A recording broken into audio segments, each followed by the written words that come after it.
Hello everybody, this is अनुराग त्यागी और आज मैं आपके सामने आया हूँ एक थोड़ी सी अपडेट लेकर। आपको पता होगा कि सीबीएसई के खिलाफ कुछ पेरेंट्स ने बम्बई हाई कोर्ट में और दिल्ली सुप्रीम कोर्ट में, दिल्ली के 4 पेरेंट और काफ़ी सारे पेरेंट्स जो हाई कोर्ट के थे बॉम्बे के, उन्होंने एक याचिका यानी कि रिट फाइल की थी अगेंस्ट सीबीएसई। उन्होंने कहा था कि सीबीएसई हमारे बच्चों के जीवन को खतरे में डाल रही है।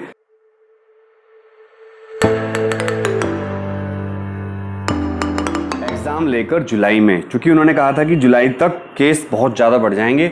इस टाइम हमारे देश में 3 लाख से ज़्यादा केस, एक्टिव केस कोरोना के हैं ऑफिशियली, और मेरे हिसाब से हमारे देश में इस टाइम 5 लाख से ज़्यादा केस हैं एक्टिव, क्योंकि सरकार के पास जो डेटा होता है वो थोड़ा कम होता है एक्चुअल डेटा से। तो दोस्तों, अब मैंने सोचा है और मैंने कुछ सोर्सेज से पता लगाया है कि जब सीबीएसई के खिलाफ कंप्लेन हो गई है तो आखिर ऐसा क्या है कि सीबीएसई कोर्ट में क्या बोलेगी, सीबीएसई अपने फेवर में क्या कहेगी, और जब कोर्ट आज सीबीएसई से पूछेगा कि आप एग्जाम क्यों लेना चाहते हो तो सीबीएसई अपने फेवर में क्या बोलेगी, वही बातें इस वीडियो में डिस्कस करने वाला हूँ। वीडियो को पूरी देखिएगा, ज़्यादा बड़ी वीडियो नहीं है, कुछ पॉइंट्स हैं। देखिए, सबसे पहले बॉम्बे हाई कोर्ट और सुप्रीम कोर्ट ने दोनों ने सुनवाई अभी शुरू नहीं करी है, और लेकिन याचिकाओं को स्वीकार कर लिया गया है। इसका मतलब सुनवाई होगी, चूँकि ये लोगों के जीवन से जुड़ा हुआ मामला है तो इसकी सुनवाई सीबीएसई बहुत तेज़ी से करेगी और कोर्ट भी। तो सीबीएसई, जहाँ तक मेरा अंदाज़ा है पर्सनली, जो मैंने सोचा है, और बहुत सारे मैंने केस जो पहले सीबीएसई के खिलाफ हुए हैं या एजुकेशन इंस्टीट्यूट के खिलाफ जो केस हुए हैं उसके हिसाब से जो मैंने पता लगाया और सीबीएसई का मूड मैंने देखा कि सरकार तो ऐसी नहीं है कि लोगों को खतरे में डालना चाहेगी। दोस्तों, असली बात यह है कि सरकार को ये अंदाज़ा हो चुका है, ये अंदेशा हो चुका है कि जुलाई के बाद मानसून आ जाएगा, जुलाई के मिड जुलाई में मानसून आ जाएगा देश में, और जैसे ही मानसून आएगा फिर कोरोना पर कंट्रोल करना अत्यधिक मुश्किल हो जाएगा। तो सरकार किसी ना किसी तरीके से जुलाई तक सारे काम निपटा लेना चाहती है, खासकर वो काम जो बच्चों से कनेक्टेड है। अरे पढ़ने वालों, यही तर्क सीबीएसई देगी कोर्ट में, और जो सीबीएसई कहेगी उसी को फॉलो करेंगी RBSE, Rajasthan board of secondary education, ICSE और जितने भी स्टेट बोर्ड हैं सारे के सारे।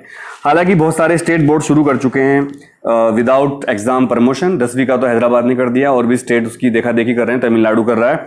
लेकिन दोस्तों, इसका रीजन ये है कि जो स्टेट बोर्ड होते हैं उनके पास मशीनरी उतनी बड़ी नहीं होती जितनी बड़ी मशीनरी सीबीएसई बोर्ड के पास है। सीबीएसई एक नेशनल बोर्ड है, इसके पास स्टाफ बहुत ज़्यादा है, इसके पास सिस्टम बहुत बड़ा है, इसकी मशीनरी बहुत अच्छी है, इसके सीबीएसई के स्कूल बहुत पैसे वाले लोगों के स्कूल, उनके पास इंफ्रास्ट्रक्चर बहुत तगड़ा होता है, वो कुछ भी कर सकते हैं। तो इसका मतलब ये हुआ कि सीबीएसई एग्जाम लेगी। अभी तक तो यही लग रहा है जून तक, अभी तक आज है 13-14 जून तक मैं अगर बात करूं तो 3 लाख से ज्यादा केस एक्टिव कोरोना के मिल चुके हैं। डेली कितने लोगों की मृत्यु हो रही है मैं बताना नहीं चाहता, आपको पता है। हाँ, अगर ऐसा हुआ कि जून में ही बहुत बुरा पेंडेमिक फैल गया, बहुत ज्यादा अनकंट्रोल हो गया चीजें, तब हो सकता है एग्जाम रुक जाएं।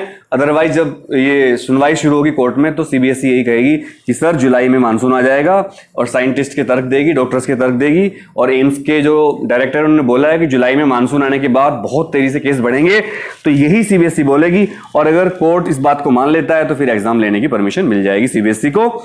इसके अलावा सीबीएसई क्या करेगी, वहां पर थर्मामीटर लगाएगी, जो वो होते हैं हमारे इंफ्रारेड थर्मामीटर होते हैं। इसके अलावा बहुत सारे सैनिटाइजर रखे जाएंगे बच्चों के लिए, मास्क, बहुत सारे झंझावत करने पड़ेंगे। सीबीएसई के शहरों वाले स्कूल इसको फॉलो कर लेंगे, जो बड़े बड़े स्कूल हैं, लेकिन जो छोटे छोटे स्कूल चल रहे हैं सीबीएसई के, कुछ स्कूल तो सीबीएसई के ऐसे भी चल रहे हैं जो एक घर में चल रहे हैं, एक बिल्डिंग में चल रहे हैं, छोटी सी 2 स्टोरी 3 स्टोरी बिल्डिंग। अगर आपके आसपास कोई सीबीएसई का स्कूल हो तो आप वीडियो के कमेंट में मुझे बताना कि ऐसे स्कूल हैं नहीं। तो दोस्तों, आपको कहीं ना कहीं एग्जाम की तैयारी शुरू कर देनी चाहिए, क्योंकि ऐसा मुझे लग रहा है कि अब एग्जाम हो जाएंगे आपके। दूसरी बात, देखिए, भारत की पॉपुलेशन बहुत ज़्यादा है। अगर यहाँ पर कोरोना केस बढ़ने एक बार शुरू हुए बहुत तेजी से, कम्युनिटी स्प्रेड की बात कर रहा हूँ, हालांकि सरकार मान नहीं रही है, बट मेरे हिसाब से महाराष्ट्र, बॉम्बे और ये दिल्ली हमारा, इसमें कम्युनिटी स्प्रेड शुरू हो चुका है। जैसे कि वीडियो सामने आ रही हैं जहाँ पर शमशान घाट, कब्रिस्तान में लाशें पर लाशें आ रही, मैंने कल भी बताया था आपको। तो दोस्तों, अब मैं आपसे ये भी कहना चाहता हूँ कि स्कूल्स कैसे खुलेंगे अब, और एग्जाम कैसे होगा। अब स्कूलों को कोरोना के साथ खुलने की आदत डालनी पड़ेगी, मतलब वो स्कूल खुलने की परमिशन शायद मिलेगी जो बड़े बड़े स्कूल होंगे, जिनके पास बहुत बड़ा बड़ा कैंपस होगा। जो हमारा प्राचीन गुरुकुल सिस्टम था उसी से चलना पड़ेगा स्कूलों को। और प्राचीन गुरुकुल सिस्टम क्या था, जिसमें बच्चे बाहर बैठकर पढ़ते थे पेड़ों की छांव में, और दूर दूर बच्चे बैठते थे, जमीन पर बैठते थे। तो कहीं ना कहीं अब ऐसा लग रहा है कि हमारी जो प्राचीन परंपराएं हैं देश की, उन्हीं की तरफ वापस हमें जाना पड़ेगा। जो सनातन संस्कृति है, चूंकि वो संस्कृति शुद्धि की बात करती है, जिसको कुछ लोगों ने भेदभाव मानकर मजाक उड़ाया था कि भेदभाव है, ऐसा भेदभाव नहीं था, वो सब यही सोशल डिस्टेंसिंग जो आपको बोल रहे हो यही था वो। तो इसके साथ चलना पड़ेगा। इसके अलावा जो आरबीएसई वाले बच्चे हैं मेरे से पूछ रहे थे, आईसीएसई वाले बच्चे, सर आप हमारे बारे में कुछ नहीं बताते।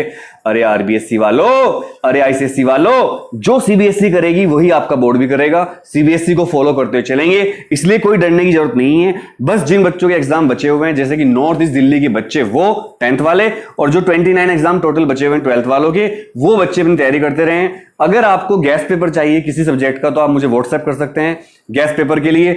अगर आपको नोट चाहिए तो आप मुझे व्हाट्सएप कर सकते हैं। अगर आपको कोई भी पूछना हो, कुछ भी दिक्कत हो पढ़ने के बारे में, कुछ भी, क्योंकि पेरेंट्स ने केस तो कर दिया है, लेकिन मुझे लगता है पेरेंट्स की बात वहां पर सीबीएसई अपने तर्क देकर फेल कर देगी, जहां तक मुझे लगता है। क्योंकि सीबीएसई कहेगी जब सारे ही काम हो रहे हैं तो सर एग्जाम भी होने दो, क्योंकि जुलाई के बाद हम एग्जाम लेने की स्थिति में नहीं रहेंगे। हाँ, एक बात मैं कहूंगा, अगर जुलाई तक सीबीएसई एग्जाम नहीं ले पाई तो फिर सीबीएसई के लिए एग्जाम लेना मुश्किल हो जाएगा। तो दोस्तों यही थी 4-5 अपडेट जो मुझे आपको बतानी थी। आप लोग पढ़ते रहिए। अगर जुलाई तक एग्जाम नहीं होता है, जुलाई वाली जो डेट आई है 15 जुलाई तक की, इसके बाद सीबीएसई या कोई बोर्ड एग्जाम नहीं ले पाएगा, फिर जनरल प्रमोशन एक मात्र रास्ता बचेगा। सीबीएसई कॉपी चेकिंग कैसी हो रही है ये मैं आपको एक नेक्स्ट वीडियो में बताऊंगा। आप लोग बहुत प्यार दे रहे हो, थोड़ी सी हेल्प और कर दीजिए। आप लोगों ने अगर अभी तक चैनल को सब्सक्राइब नहीं किया हो तो सब्सक्राइब जरूर करिए। सब्सक्राइब करके लिखिए SKDH और वीडियो को लाइक करके लिखिएगा LKDH।